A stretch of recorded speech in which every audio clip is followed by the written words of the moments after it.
त्या लेकराला श्रद्धांजली वाहते. त्यांनी किती स्वप्न पाहिले असतील, सरपंच उद्या निवडणूक लढायची, जिल्हा परिषद लढायची, काय काय स्वप्न असतील, ती स्वप्न अशी काढून घ्यायचा अधिकार कोणालाही नाही. तुम्हाला राग आलाय ना, एखाद्याने तुमचं कॉलर धरली ना, तुम्ही पण त्याचा धरा जास्तीत जास्त. एखाद्याने एक थोबाडीत मारली, तुम्ही 2 मारा. एखाद्याचा जीव घ्यायला तुम्ही काही ईश्वर आहेत का, असुर आहेत, राक्षस आहेत? हे चालणार नाही. हे आपल्या जिल्ह्यात चालणार नाही. ह्याचं राजकारण सुद्धा चालणार नाही आणि अशा प्रकारचं वर्तन सुद्धा हे चालणार नाही. त्याबद्दल मी दुःख व्यक्त करते. त्याच्याबद्दल सगळ्या जिल्ह्यातल्या नेत्यांनी सुद्धा दुःख व्यक्त केलंय. मी अक्षय मुंदडांना फोन केला होता. कुठे गेला अक्षय? मी त्यांना फोन केला. म्हणलं आता बाबा, ते नेहमी मला म्हणते विमल ताई नंतर ताई तुम्हीच माझ्या आईच्या जागी आहेत. तर मी म्हटलं आता माझं लेकरू म्हणून तूच जा, कारण माझी तब्येत बिघडलेली होती. मला अंथरुणातून निघता येईना, नागवेड्याचं दुखणं वाईट असतंय, ताप नुसता अशा ठणका. अशा परिस्थितीत डॉक्टर म्हणले कुठे अशा ठिकाणी जाऊ नका, गर्दीत जाऊ नका. तरी पण मी आज आले. मी अक्षयला म्हणलं बाबा तू त्यांच्या लेकराच्या घरी जाऊन भेटून ये, त्यांच्या आईवडिलांच्या सांत्वन कर, त्यांचं म्हणणं काय म्हण आणि त्यांना सांग की पंकजा ताई आणि सर्व परिवार तुमच्या दुःखात सहभागी आहे आणि तुमच्या पाठीशी खंबीरपणे उभा आहे. आणि म्हणून आज मी हे वाक्य उच्चारले, हे शब्द बोलले, हे माझ्या बाबांचे संस्कार आहेत. ते गृहमंत्री होते या राज्याचे आणि ते राज्याचे गृहमंत्री असताना त्यांनी असंख्य गुन्हेगारांना यमसदनाला पाठवलं होतं. ते राज्याचे गृहमंत्री असताना त्यांनी मुंबईला पूर्णपणे अंडरवर्ल्ड मुक्त करण्याचं काम केलं होतं. त्यांच्यामुळे अंडरवर्ल्डचे मोठे मोठे गुन्हेगार देश सोडून पळून गेले, ते अजून परत आले नाही. ते मुंडे साहेबांनी, मोठे मोठे रिटायर अधिकारी आज इंटरव्ह्यूमध्ये मुंडे साहेबांचा उल्लेख करतात की मुंडे साहेबांनी ज्या पद्धतीने ग्रह खातं सांभाळलं होतं. मी देवेंद्रजींनाही सांगितलं, अशा घटना सगळ्या राज्यभर जरी घडल्या तरी तेवढ्याच संवेदनशील आहे. बीड जिल्ह्याच्या बद्दल कुठलाही बदनामीचा प्रयत्न याच्यामध्ये होण्याचं काही कारण नाही. पण मुंडे साहेबांनी गृहमंत्री असताना एकच बघितलं, गुन्हा म्हणजे गुन्हेगार म्हणजे गुन्हेगार, गुन्ह्याला शिक्षा ही झालीच पाहिजे आणि निर्भयपणे आणि कुठल्याही पक्षपातीपणा न करता हे जीवनामध्ये राजकारणामध्ये आपलं पद भूषवलं पाहिजे. ज्याला शत्रूला सुद्धा ज्यांच्यावर प्रेम येतं, शत्रूला सुद्धा ज्यांच्या जाण्यामध्ये आजही मन भरून येतो, देशाच्या कुठल्याही कोपऱ्यामध्ये माणूस म्हणत नाही की या माणसाने माझं काही वाईट केलं, त्याचे लेख म्हणून मी तुम्हाला आश्वस्त करते. आज मी आमदार आहे, जिल्ह्यामध्ये काम करते आणि तुमच्या आशीर्वादाने करणारच आहे पुढे.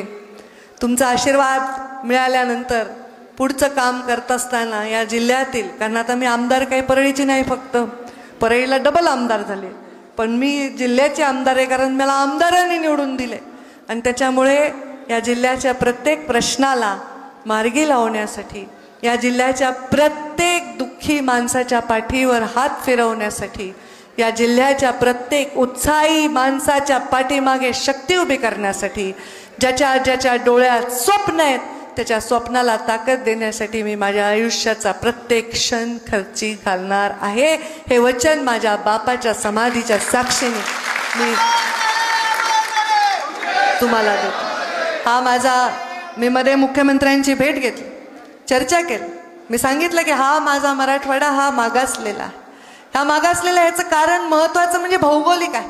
पाणी नाही माझ्या मराठवाड्याला, सिंचनाचा प्रश्न आहे आणि त्यामुळे शेतकऱ्यांचे प्रश्न आहेत, तर त्यांच्यावर आपण तात्काळ लक्ष देण्याची गरज आहे. त्याचबरोबर या भागामध्ये जास्तीत जास्त उद्योग आणून इथल्या लोकांना आपल्याला रोजगार देण्याची गरज आहे.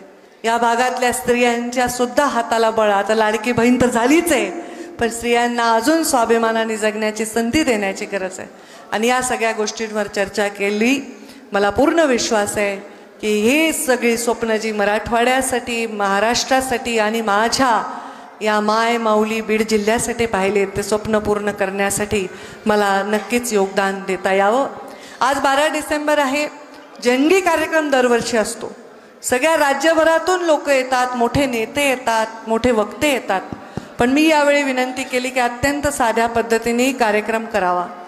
माझी खूप इच्छा होती की या जिल्ह्यामध्ये, मराठवाड्यामध्ये आपल्याला लोकसभेच्या निवडणुकीमध्ये 0 यश मिळालं होतं आणि यावेळी प्रचंड मोठं यश मिळालेलं आहे. म्हणून सर्व लोकप्रतिनिधी जे निवडून आलेत त्या सगळ्यांचा मुख्यमंत्री आणि उपमुख्यमंत्र्यांच्या हस्ते सत्कार इथे मुंडे साहेबांच्या या गडावर करावा अशी माझी इच्छा होती. पण ते काय कळत नव्हतं की शपथविधीची तारीख 12 आहे का 13 आहे. मग म्हटलं आपण सगळ्यांना उगीच इकडे अडचणीत बोलवावं, परत काही बैठक लागली दिल्लीमध्ये, तर हा कार्यक्रम मी राखीव ठेवलेला आहे, मी भविष्यामध्ये करणार आहे. मी राज्यभर प्रचार केला आणि राज्यभर प्रचार करताना मला जे जे तरुण चेहरे आढळले, जे निवडून आले, त्यांना ईश्वर नी यश दिलंय, त्यांना संधी मिळावी आणि चांगले चांगले राजकारणी घडावे, गुणी राजकारणी घडावे, संस्कारी चांगले राजकारणी घडावे, यासाठी सुद्धा मला योगदान देणं हे माझं मुंडे साहेबांची कन्या म्हणून कर्तव्य. दुसरं कारण, हा कार्यक्रम साध्या पद्धतीने घ्यायचं. या जिल्ह्यामध्ये घडलेल्या घटना आहेत, आता काही अपहरणाची घटना झाली किंवा ही मृत्यू झाला या तरुण पोराचा, त्याच्यामुळे आम्ही ठरवलं अत्यंत साध्या पद्धतीने हा कार्यक्रम घ्यायचा. मी धनुभाऊलाही म्हटलं हे कारण आहे, ते मला योग्य केलं की अशा परिस्थितीमध्ये आपण काही जंगी कार्यक्रम घेणं योग्य नाही, आपल्या जिल्ह्यामध्ये एवढं दुःख झालं असताना, आणि म्हणून अत्यंत साध्या पद्धतीने केलं. तरीही एवढ्या संख्येने तुम्ही आलात. बघा ते गेवराईमधले लोक आलेत, बोरकर दिसायलेत मला, आमचे इथे आमच्या साताऱ्याचे पण राहतात मुंबईला, नवी मुंबईला आमचे डॉक्टर आलेले आहेत. आणि ती जी मशाल आहे, ती मशाल डॉक्टर खाडे किती वर्ष झाले घेऊन यायले? 11 वर्ष झाले. लोक चालत येतात, टाळ्या वाजवा यांच्यासाठी. सिंदखेड राजाहून आता डॉक्टर कायंदे पण आलेत आणि आमचे आमदार पण कायंदेच आहे, दोघंही कायंदेत. मी त्यांच्या विरोधात जरी प्रचार केला तरी आशीर्वाद दिलाय, असं नाही की नाही. आणि आमचे केडेकर पण आले जे त्यांच्या विरोधात उभे होते. आता थोडे 2-3 मतदारसंघात थोडं गडबड होती की 3ही लोक उभे होते, तिघांना 3 लोकांनी प्रचाराला बोलवलं होतं. पण हे लोक इथे आलेले आहेत, हे लोक वर्षानुवर्ष येतात इथे, वर्षानुवर्ष मुंडे साहेबांच्या दर्शनाला येतात. ही पुण्याई फार थोर आहे, हे पुण्याई फार मोठी आहे, हे फार मोठे आशीर्वाद आहे. आणि नरेंद्र मोदींच्या नेतृत्वाखाली काम करणं हाही तेवढाच मोठा आशीर्वाद आहे. नरेंद्र मोदींनी जेव्हा एखाद्याला एखादी जबाबदारी दिली तर ती पार करणं सुद्धा भाग्य आहे. त्यांनी मला स्टार प्रचारक केलं होतं 14ला, त्याच्यानंतर 19ला आणि 24ला.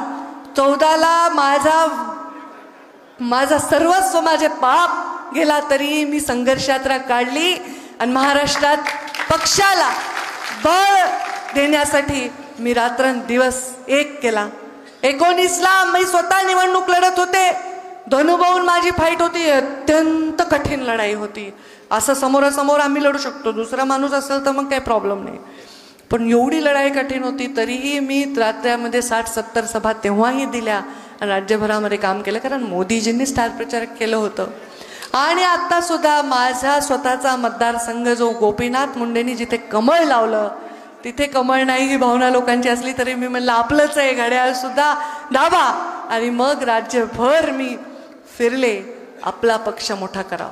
हे मुंडे साहेबांची जी समाधी आहे ही कमळात आहे. दरवेळी मी सांगते, कमळातच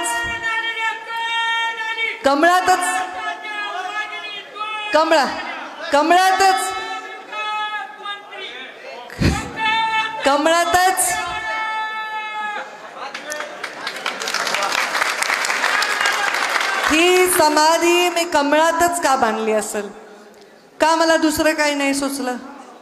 पण ती बुद्धी मला कशामुळे दिली देवाने मला माहीत नाही. पण ज्या कमळासाठी मुंडे साहेबांनी प्रत्येक श्वास खर्ची घातला, आपल्या जीवनातले सुवर्ण क्षण सुद्धा कमळाला दिले. ना कधी घरात लेकीचा वाढदिवस पाहिला, ना आजारपण पाहिलं, ना दुःख पाहिलं, ना सुख पाहिलं.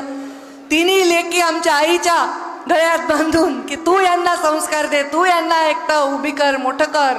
मी मात्र देशासाठी, राज्यासाठी, राष्ट्रासाठी काम करणार आहे. कारण मी त्या मुशीतून आले, राष्ट्रीय स्वयंसेवक संघाच्या त्या संस्कारातून आले. राष्ट्र प्रथम आणि संघटन आपलं सर्वश्रेष्ठ आहे.